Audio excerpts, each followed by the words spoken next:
The wind howled across the barren landscape of southeastern Arizona, carrying with it the familiar scent of sage and dust that had become Jacob Morrison's only companion for the better part of 9 years.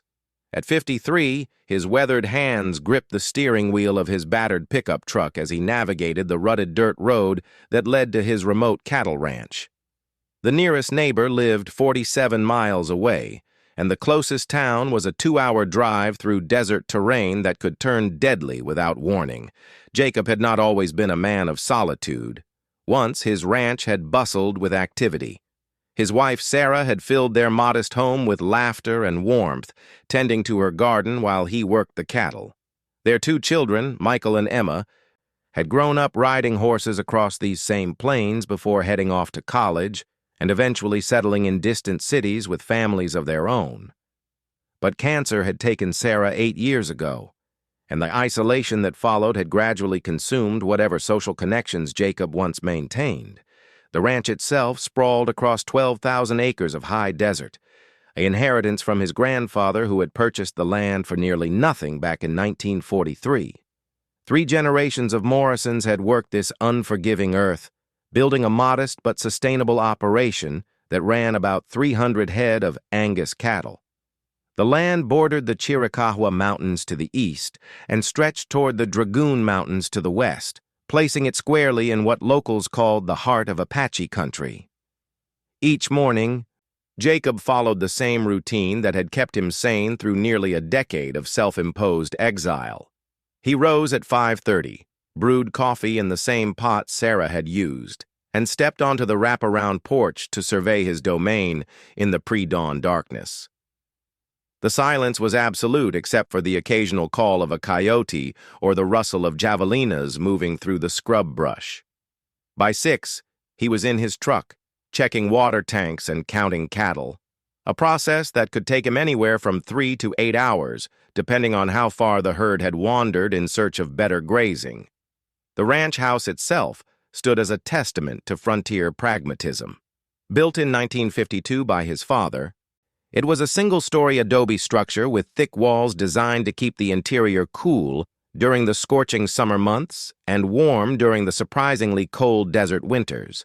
Solar panels that Jacob had installed 5 years earlier provided electricity, while a deep, well-supplied water that tasted strongly of minerals but never ran dry. A massive propane tank behind the house powered the heating system and kitchen appliances.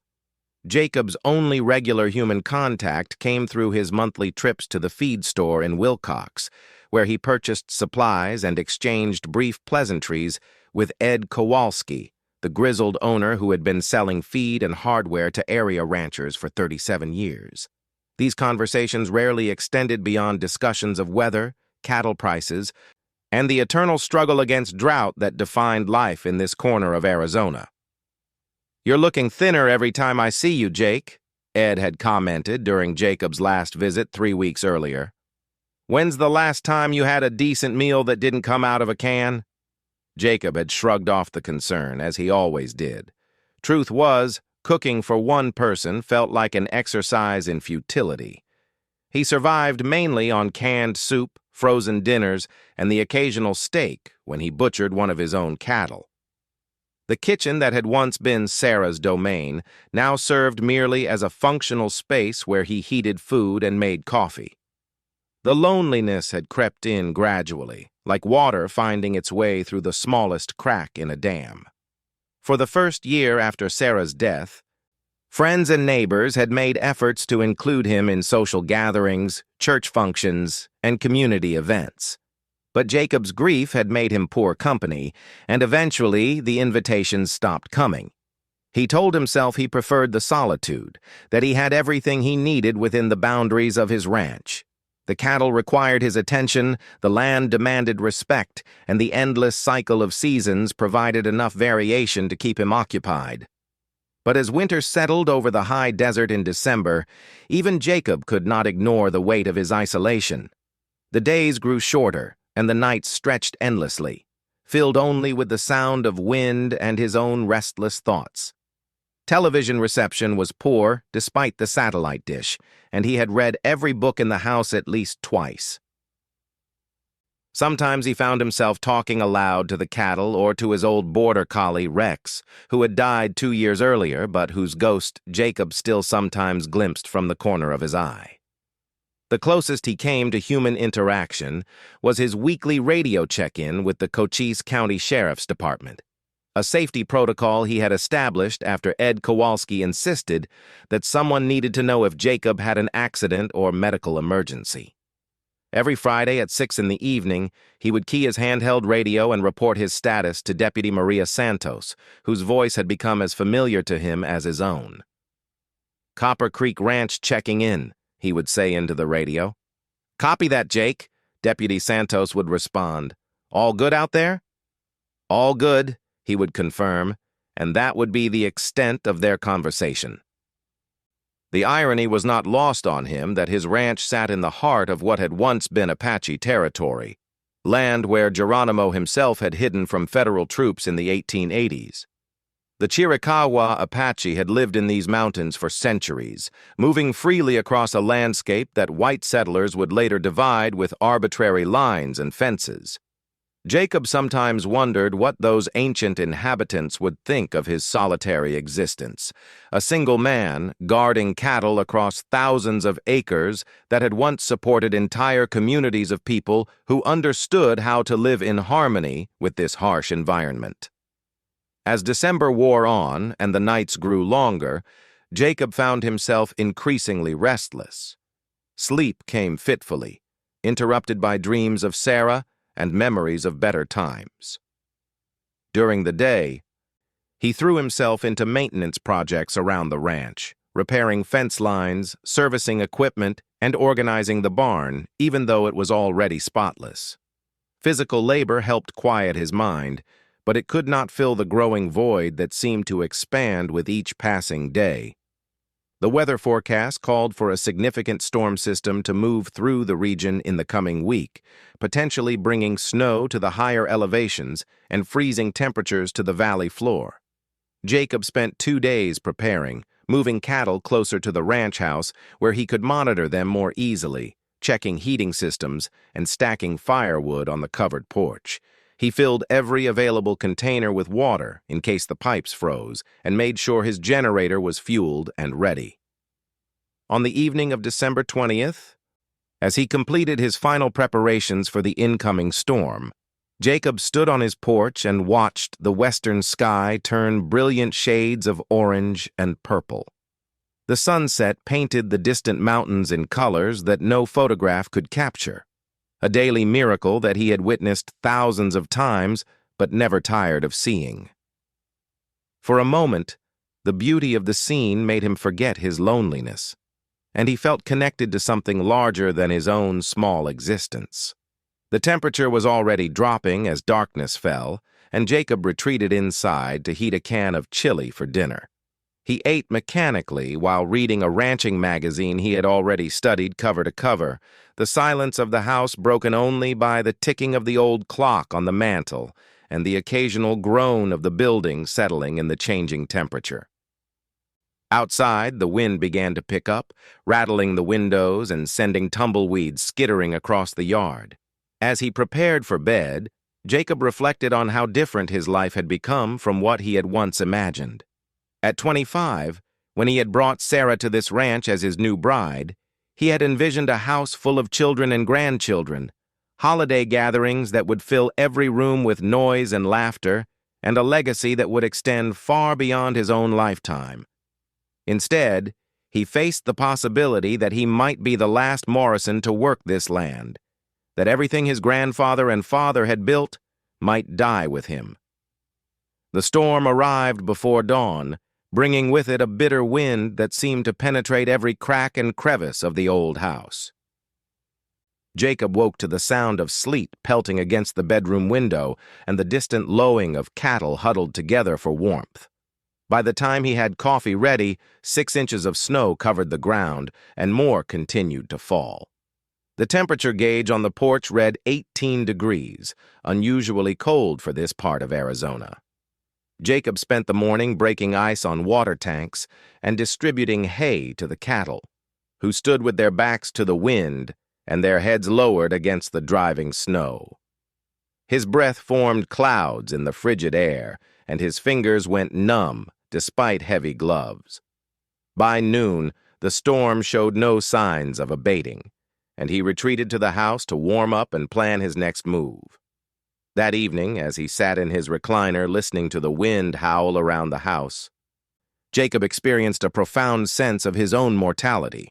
At 53, he was still capable of doing the physical work that ranching demanded, but he was acutely aware that his strength would not last forever. What would happen to this place when he could no longer care for it? Would it be sold to developers who would subdivide it into ranchettes for wealthy retirees? Would the cattle operation that had sustained 3 generations simply cease to exist? The storm continued through the night and into the next day, dumping nearly a foot of snow on the ranch and driving the temperature down to single digits. Jacob had experienced severe weather before, but this particular storm seemed to emphasize his isolation in ways that made him uncomfortably aware of how vulnerable he had become. If he had a heart attack or broke a bone, it could be days before anyone thought to check on him. The radio provided his only link to the outside world, and even that depended on atmospheric conditions and battery power. As the wind reached a crescendo around midnight on the second night of the storm, Jacob lay in bed listening to the old house creak and sway. Sleep eluded him as his mind wandered through memories of winters past, when Sarah would curl up beside him and they would plan improvements to the ranch or discuss their children's futures.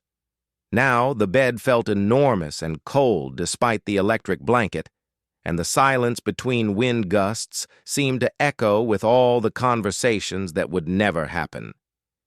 He must have finally dozed off near dawn, because he was awakened by a sound that did not belong to the natural symphony of wind and settling timber. Someone was knocking on his front door. Jacob sat up in bed, instantly alert, wondering if the isolation and stress had finally caused him to begin hallucinating. But the knocking came again, tentative but persistent, barely audible above the storm but definitely real. Jacob glanced at the clock on his nightstand. 5:30 in the morning, still dark outside, and someone was at his door in the middle of a blizzard. His nearest neighbor lived 47 miles away, and the chances of anyone attempting to navigate the desert roads in these conditions seemed virtually impossible. Yet the knocking continued, growing slightly more insistent, but still respectful, as if the person outside understood they were disturbing someone but had no choice in the matter. He pulled on jeans and a heavy sweater, his mind racing through possibilities. Perhaps a stranded motorist had somehow made it to his ranch on foot, though the logistics of such a journey seemed implausible. Maybe one of the other ranchers in the area had experienced an emergency and was seeking help. Or perhaps someone was playing an elaborate joke, though Jacob could not imagine who would venture out in a blizzard for the sake of humor. As he made his way through the dark house toward the front door, Jacob realized that his hands were trembling slightly. 9 years of solitude had not prepared him for unexpected visitors, especially under such bizarre circumstances. The knocking came again as he reached for the porch light switch, and through the frosted glass of the door's window, he could make out the shadow of a human figure hunched against the storm. Jacob Morrison's heart hammered against his ribs as he reached for the deadbolt. Through 9 years of isolation, he had grown accustomed to silence, to the predictable rhythms of ranch life, to knowing exactly what each day would bring. The figure outside his door represented something unknown, potentially dangerous, yet unmistakably human and in obvious distress.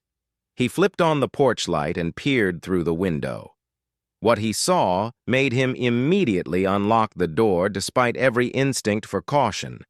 A Native American man, probably in his early 70s, stood on the wooden porch with snow accumulated on his shoulders and ice crystals clinging to his dark hair.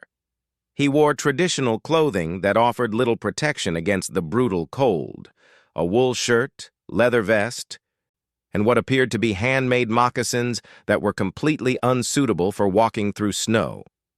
The man was shivering violently, his lips blue with cold, and his dark eyes held a mixture of desperation and dignity that struck Jacob immediately. "Please," the man said as soon as Jacob opened the door, his voice barely audible above the howling wind. "I need shelter. My truck broke down about 5 miles from here. I've been walking since midnight." Jacob stepped aside without hesitation. "Get in here before you freeze to death." The stranger stumbled through the doorway, bringing with him a swirl of snow and the sharp scent of winter air. Up close, Jacob could see that the man's clothing was soaked through, and his hands were so numb that he could barely move his fingers. Hypothermia was a real and immediate danger. "Sit down right here," Jacob commanded, guiding the stranger to a chair near the propane heater in the living room. "Don't try to warm up too fast, or you'll shock your system." He hurried to the linen closet and returned with an armload of blankets, wrapping them around the shivering man before heading to the kitchen to start coffee and heat water for tea. As he waited for the coffee to brew, Jacob stole glances at his unexpected guest. The man appeared to be Apache based on his features and the style of his clothing, which included silver jewelry that caught the light from the heater. His hair was long and streaked with gray, pulled back in a traditional style, and despite his obvious exhaustion and cold, he maintained a bearing that suggested both strength and wisdom. Most remarkably, he had somehow survived a 5-mile walk through a blizzard in inadequate clothing, a feat that should have killed a man half his age. "What's your name?" Jacob asked as he returned with 2 steaming mugs of coffee. "Thomas Nietzsche," the man replied, accepting the coffee gratefully. His voice carried a slight accent that Jacob couldn't place, and he pronounced his surname like Nye-chi. "I am Apache, Chiricahua Apache." He paused to take a sip of coffee, and Jacob noticed that his hands were beginning to regain some color. "I was driving to visit my grandson in Tucson when my truck died. The engine just stopped and I couldn't get it started again." Jacob studied the man's face, noting the strong cheekbones and intelligent eyes that seemed to take in everything about the room. The name Nietzsche struck him as familiar, though he couldn't immediately place where he had heard it. 5 miles in this storm would kill most people. How did you find this place?" Thomas Nietzsche smiled slightly, the first expression of warmth Jacob had seen from him. "My grandfather taught me to read the land, even in darkness. The mountains guided me, and I could smell wood smoke from your chimney when the wind was right. Also," he paused, gesturing toward the window, "this ranch sits on an old Apache trail. My people have been walking through this valley for hundreds of years." The comment sent a chill down Jacob's spine that had nothing to do with the cold.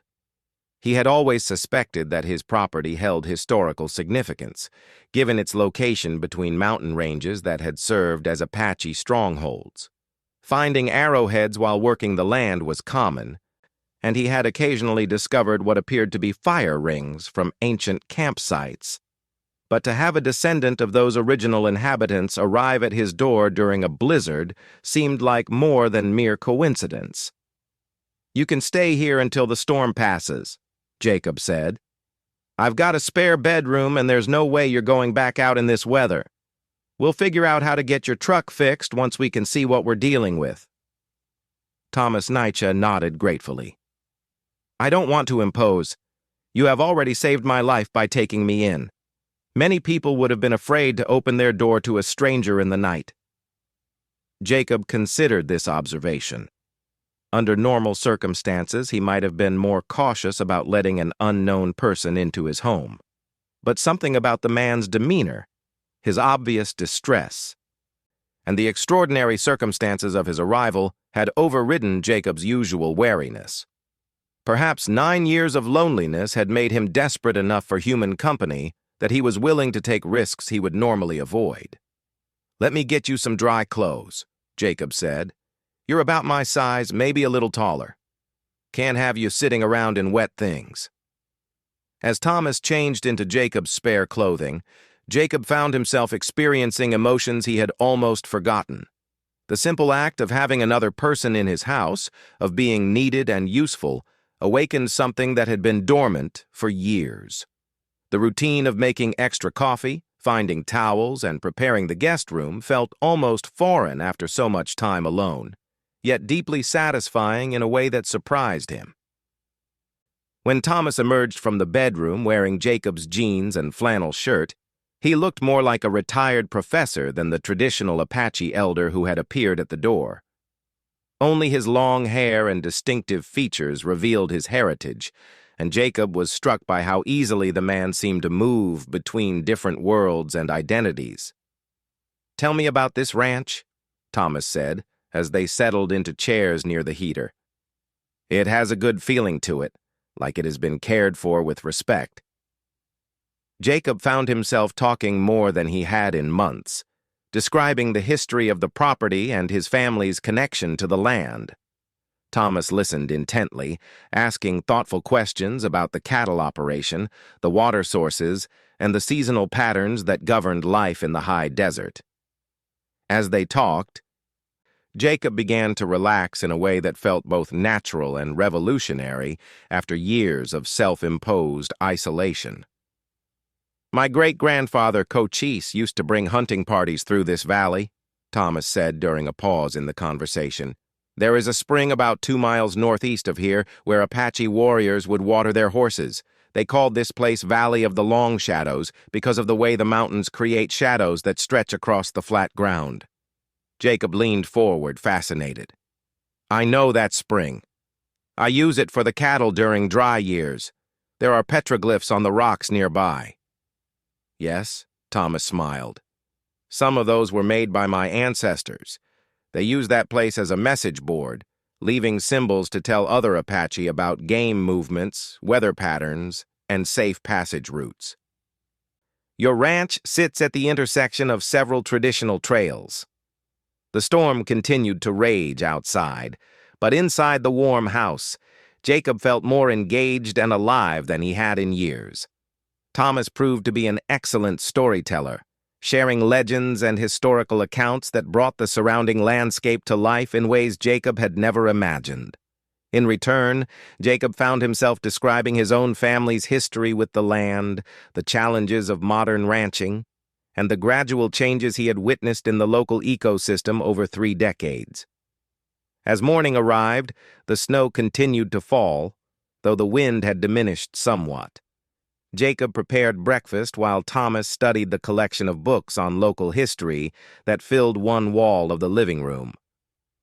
The simple act of cooking for 2 people felt almost ceremonial after years of heating solitary meals, and Jacob found himself taking extra care with the eggs and bacon, wanting to offer proper hospitality to his unexpected guest.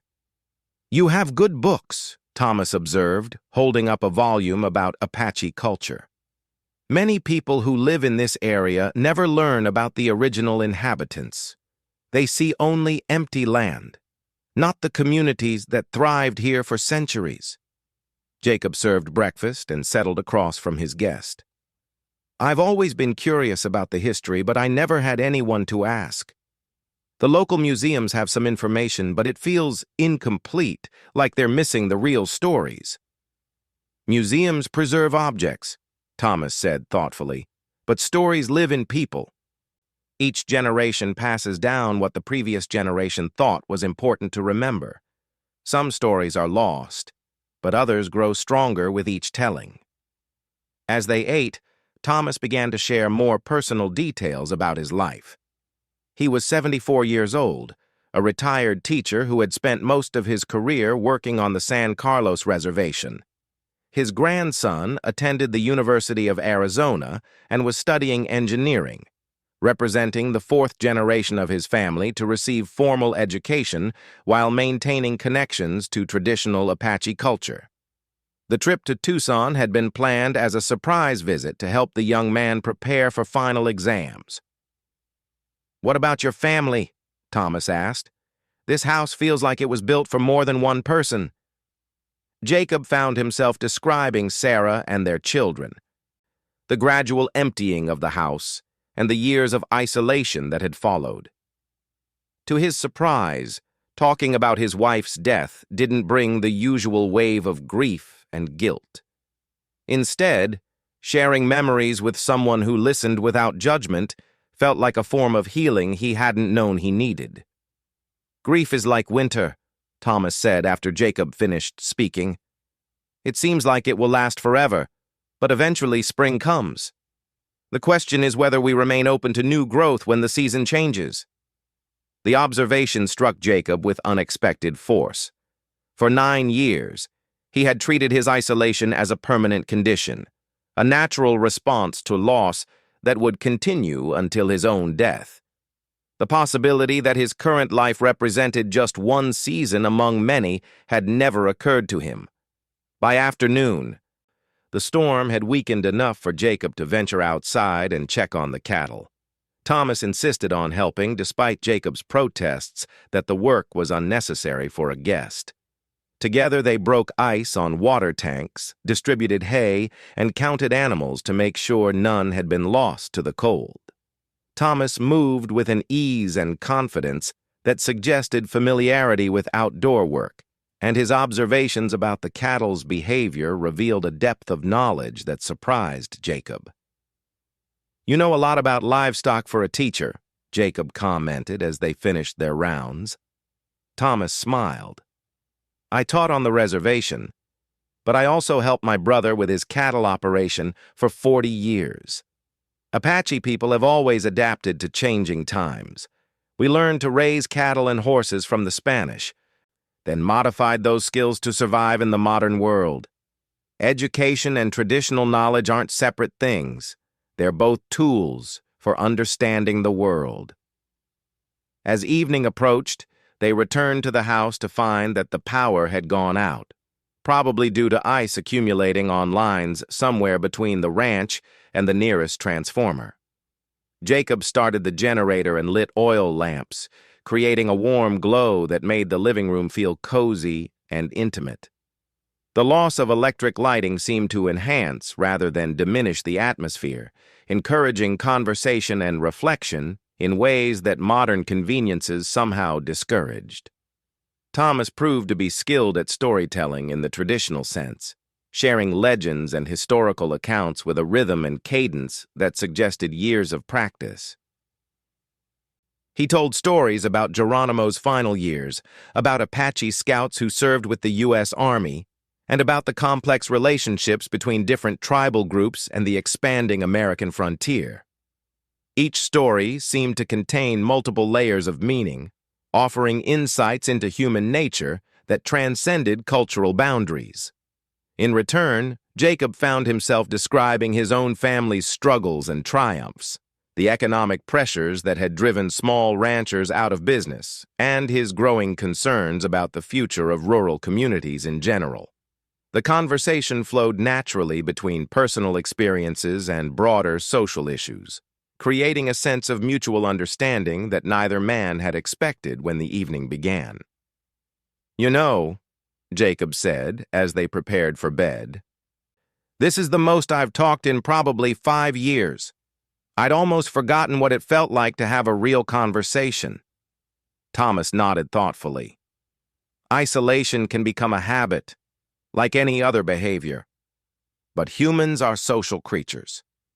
We need each other to remain fully human." He paused, studying Jacob's face in the lamplight. "Perhaps this storm brought us together for a reason beyond simple survival."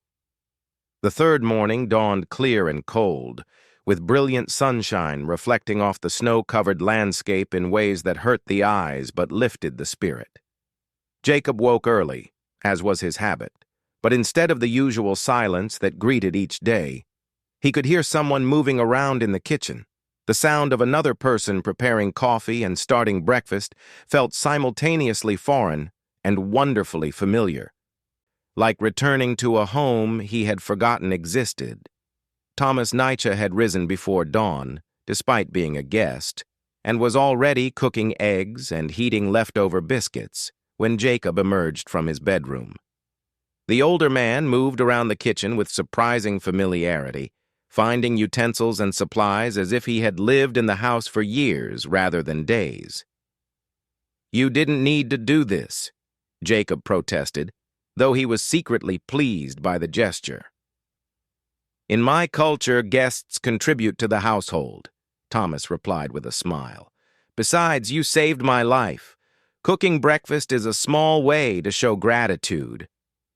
He paused, studying Jacob's face. "Also, I wanted to give you something to remember after I leave." The mention of departure sent an unexpected pang through Jacob's chest. Over the past 2 days, he had grown accustomed to having company, to the rhythm of conversation and shared meals that had once defined his daily existence. The prospect of returning to solitude felt more daunting than it ever had before. After breakfast, they ventured outside to assess the damage from the storm and begin the process of clearing snow from essential pathways. The sun was warm despite the frigid air temperature, and Jacob could already see signs that the snow would begin melting by afternoon. More importantly, the roads would likely be passable within a day or two, meaning Thomas could continue his journey to visit his grandson in Tucson. As they worked together to clear snow from the generator housing and check the solar panel array for damage, Jacob found himself studying his companion with growing appreciation. Thomas approached each task with a methodical competence that spoke of decades of experience with physical labor, yet he also possessed an awareness of his surroundings that went beyond mere practical considerations. He noticed wildlife tracks in the snow, commented on the behavior of cattle in the distance, and occasionally paused to observe the play of light on the mountain peaks, with an attention that suggested artistic sensibility as well as practical knowledge. "This is beautiful country," Thomas said during one such pause, gazing across the snow-covered valley toward the Chiricahua Mountains. "My ancestors chose their territory well.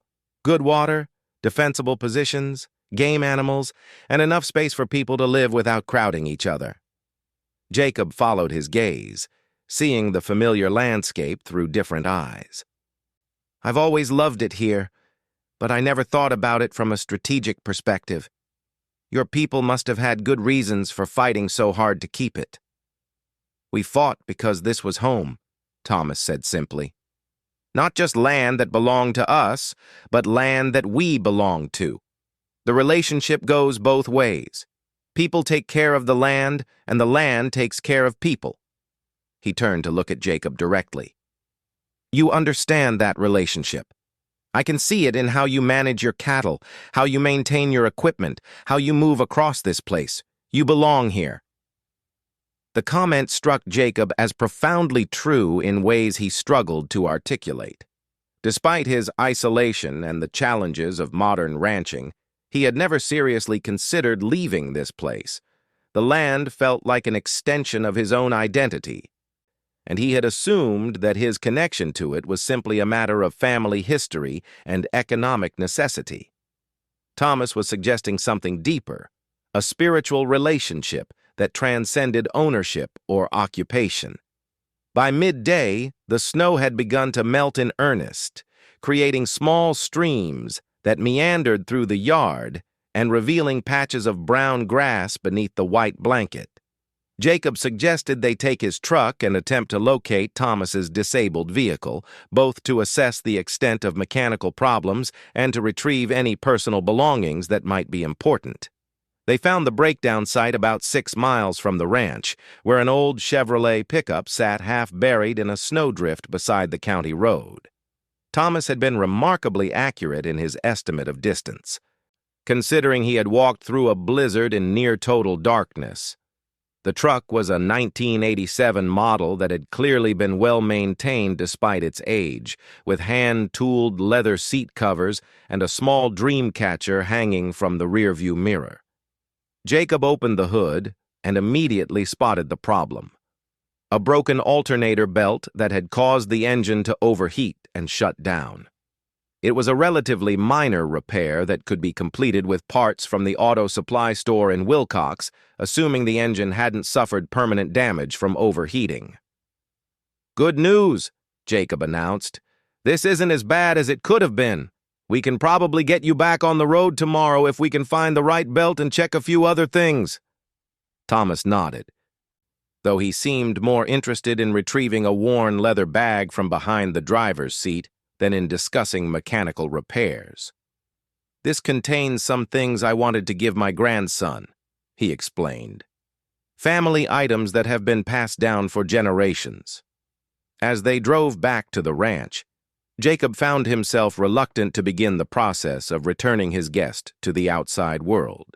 The past 2 days had reminded him of aspects of his own personality that he had almost forgotten. His capacity for conversation, his enjoyment of shared work, and his deep need for human connection that ranged far beyond mere survival.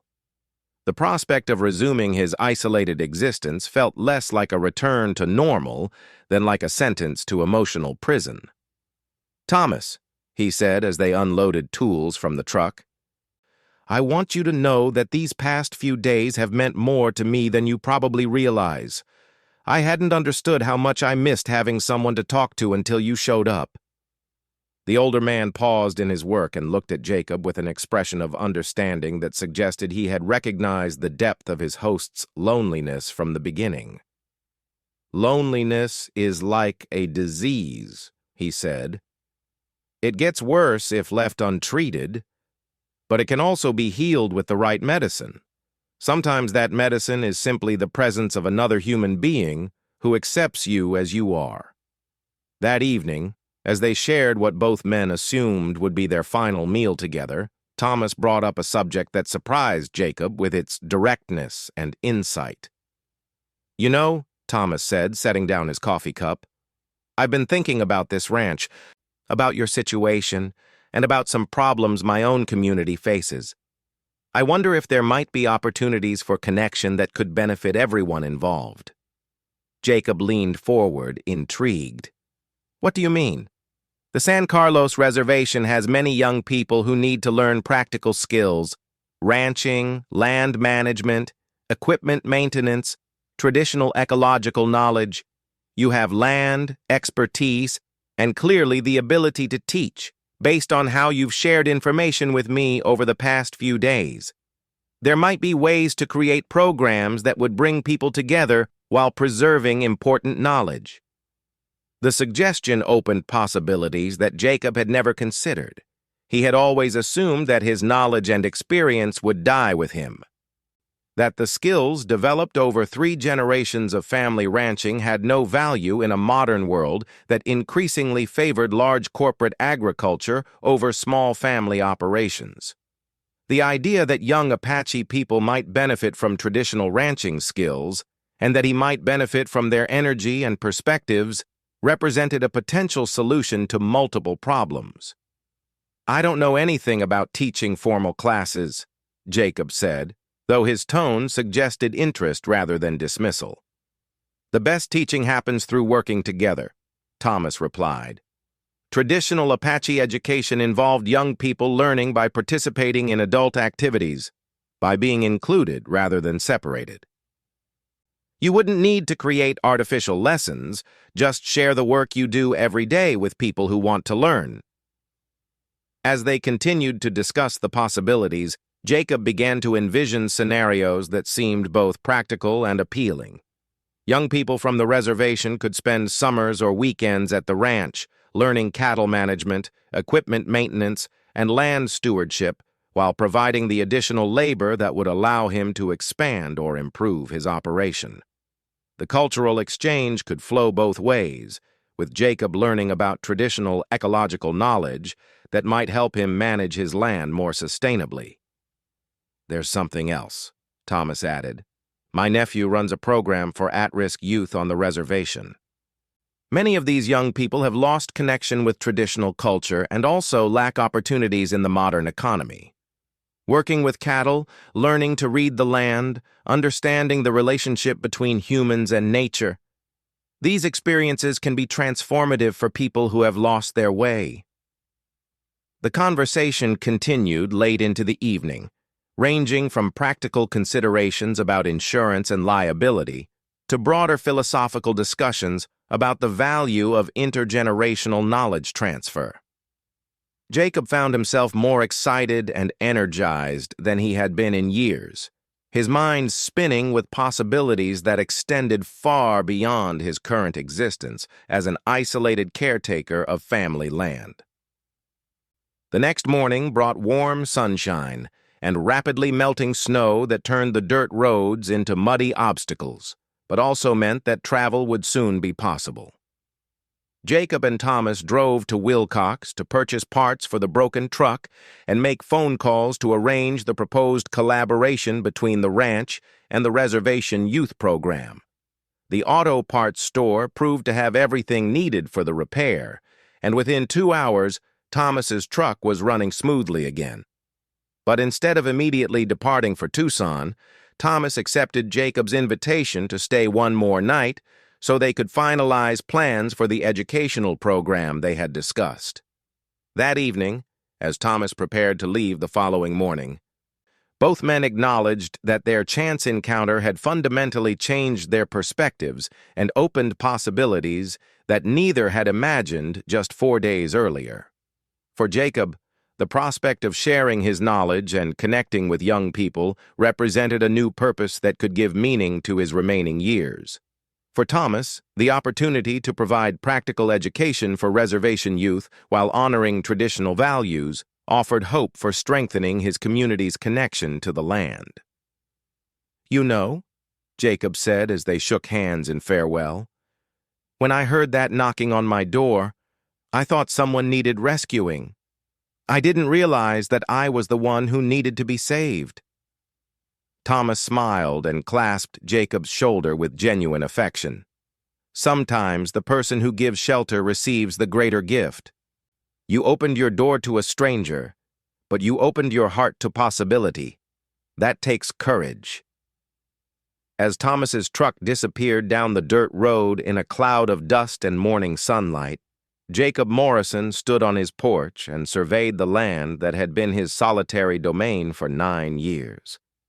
The cattle grazed peacefully in the distance, the mountains rose majestically against the blue sky, and somewhere in the warming air was the promise of voices and laughter that would soon fill the spaces where silence had reigned for far too long. The middle-aged rancher who had lived without company for nearly a decade was about to discover that sometimes the end of one story is simply the beginning of another, and that the most unexpected visitors can bring the most precious gifts of all: hope, purpose, and the remembrance that no one has to face the future alone.